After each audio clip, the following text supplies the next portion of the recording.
Welcome to Tradespoon Live TV. My name is Vlad Karpel and I'm the founder of Tradespoon. And to my left, a good friend of mine, Joe Cusick from Trading Block. Joe, how are you doing today? I'm good, thanks Vlad. Good. So let's start with our first segment, Wall Street Week Ahead.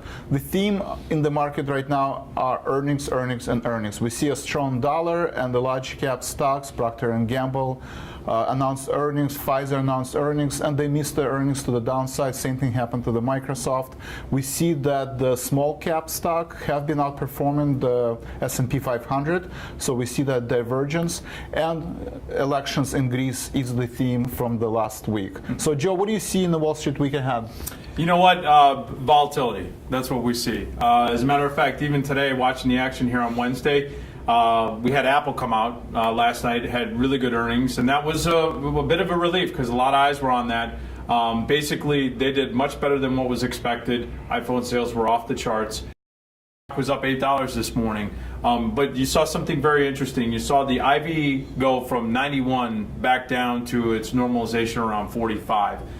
It just got crushed. And historically, you see that into these events, volatility gets crushed after the event. Apple, usually around 51%. For the other names that are coming up, Facebook, usually IV is going to get crushed around 54%.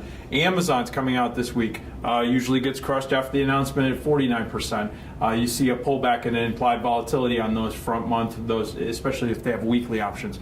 So right now the theme is volatility. For us, that's really great. And also having that information in front of you now helps you ascertain what types of strategies you want to start to deploy going into events like earnings.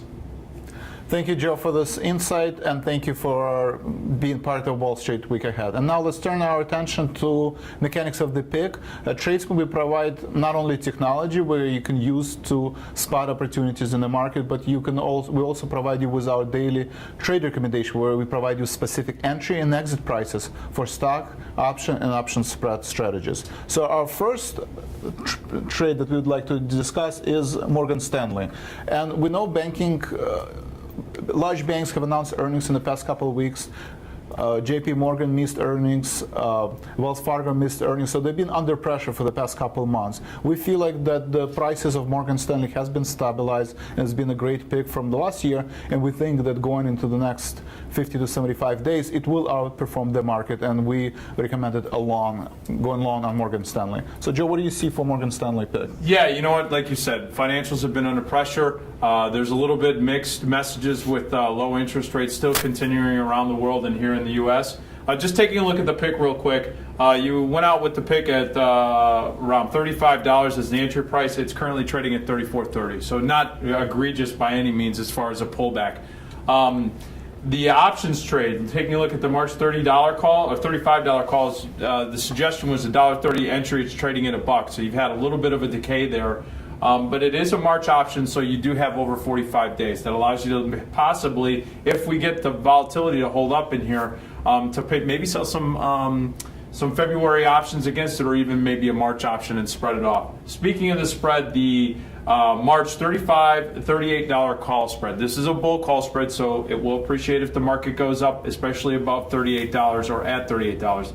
It's currently trading right now for right around 75 cents. So it's a little bit of a pullback on the entry of 102, but still not dramatic. A lot of that is attributed to, as you said, the volatility coming up, because you see the IV rank was around 50% into the earnings announcement. That volatility has been pulled out.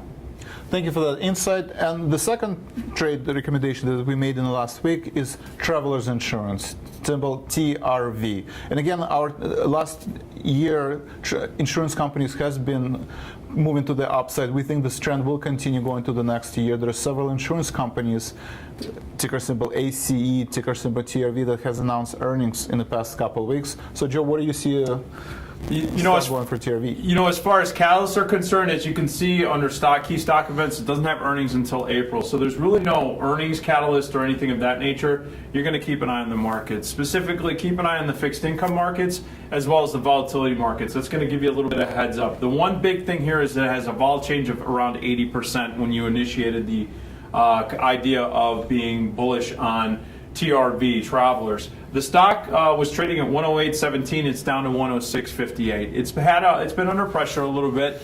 Everyone's trying to figure out what a lot of these companies are going to be doing with their cash and so forth, because they do sit on an awful lot of cash.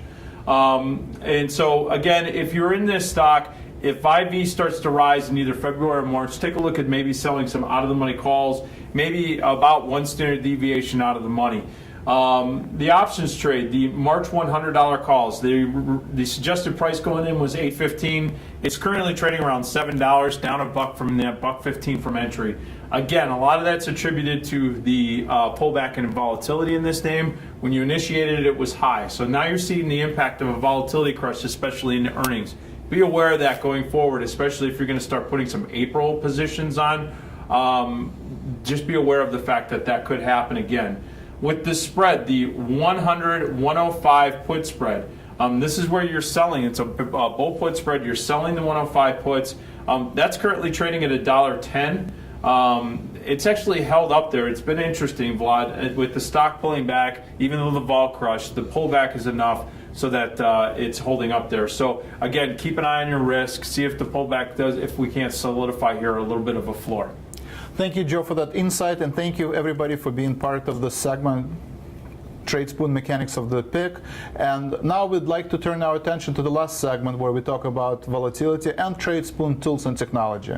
So first, I'd like to point your attention to our seasonal charts. We have been working for the past couple of months. We released a lot of new enhancements. So if we're talking about volatility, one of the ETFs that you can use as a proxy for volatility is ticker symbol VXX. On your chart, you see both the green line. It's a seasonal chart that shows you how volatility usually behaves from quarter to quarter, from month to month. And we also see a candlestick chart. This is the current prices you can see on your left for January and February. And on your right, we see prices from the last year, November, December. We do this to normalize the relationship between the current prices and seasonal chart. You see the correlation of 71% since 2013. So you know for the past 2 years, the current prices has been highly correlated to the price action for the seasonal chart. Joe, what do you see in terms of volatility going into February and March? You know what my anticipation is, and this is the way that I have a position for my clients and their accounts, is that we're still have about a 15% exposure to volatility.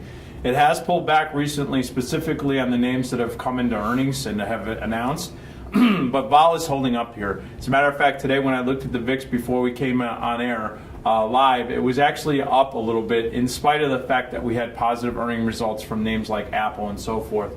And the market was up a little bit on the open. I do think that as we get through the earnings cycle and into early February, that vol will start to drop off universally. Because I think that the earnings will start to really bolster the potential upside. I want to keep an eye on that, so I'm going to keep that exposure. If I see that there's another spike in volatility, I might take advantage of getting out of some of my position and also buying on weakness. I want to stress, as you have and I have throughout all of these videos, look to buy when on dips, but do it prudently.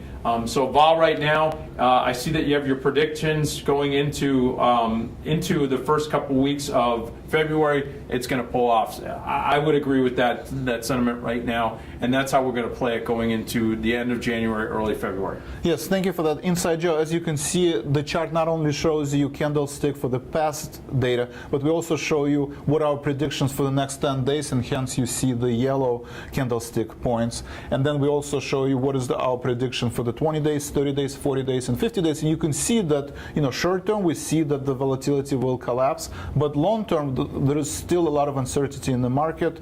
A lot of U.S. companies are exposed to income in Europe. So pay attention to small cap stocks, pay attention to large cap stocks, look at that divergence, and pay attention to volatility, making sure you're taking advantage of volatility, and hedge your portfolio. Again, thank you very much for being part of our volatility segment and Tradespoon Tools segment. We will see you next week. Please visit tradespoon.com for additional information. Joe, thank you very much for being part of Tradespoon Live TV, and we'll see you next week. Thank you.